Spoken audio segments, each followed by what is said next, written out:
Sila po yung mga legal luminaries.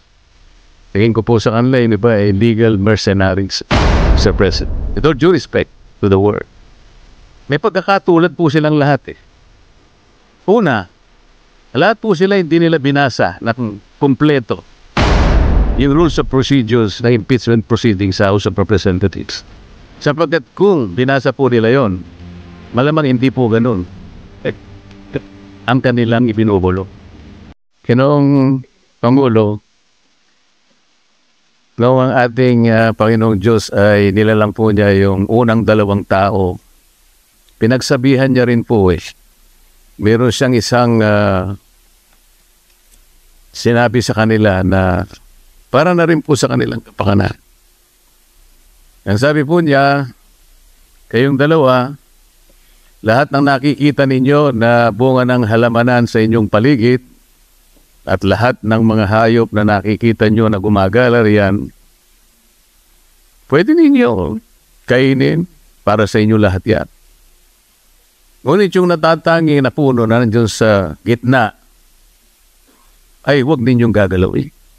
Matatag po ang kabawalan ng ating Panginoon Diyos.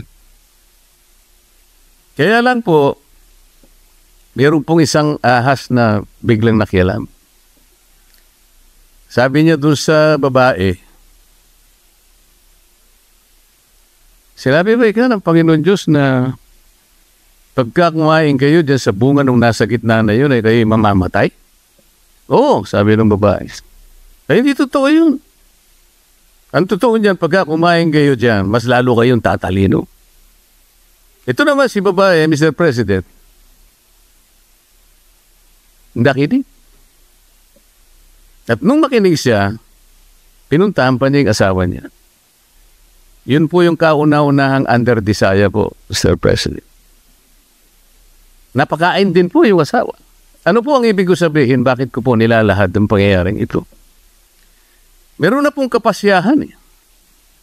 Ang dami pong gustong sumausaw, ang dami pong gustong magsabi ng kaiba yung pananaw at paniniwala doon sa kapasyahan na iginagalang nating lahat.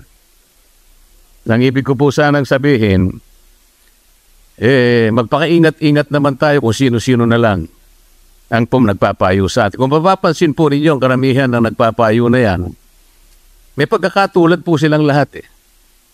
Una, lahat po sila hindi nila binasa ng kumpleto yung rules of procedures ng impeachment proceedings sa House of Representatives. Sapagkat kung binasa po nila yon, malamang hindi po ganun ang kanilang ibinubulo. Pangalawa, lahat po nung yun ay puro paborito po ng mainstream media. Sila na lang po yung tinatanong eh. Pangatlo, lahat po ng yun, walang pagmamahal sa mga Duterte. Ngayon, kung yung kalipunan po ng mga tao na yun, ang karamihan po sila sa kanila ay nagsasabi, sila po yung mga legal luminaries. Tingin ko po sa kanila, yung iba ay legal mercenaries, Sir President. With all due respect to the word. Kaya po kung minsan, imbes na po malinawan ang marami po nating kababayan, nagkakaroon po ng pag-aalinlangan. Yung iba po ay naililigaw, nalilinlang sapagkat iba't iba. Kaiba yung mga paniniwala, pinipilit at gustong ipilit na yung pa yung mananaig kaysa dusang kapasyahan na po na ibinaba ng Korte Suprema. Kung sa bagay nga po, sa una ko pong paghalimbawa, Panginoon Diyos na nga po yun eh. Kinontra pa ng ahas. Yun ang Pangulo, sa mga abogado po, palaging may biruan eh. Kasi po sa lahat ng pagdidesisyon ng ating korte, lalong-lalo na po ang katas-tasang hukuman, hindi naman po lahat ay agreeable.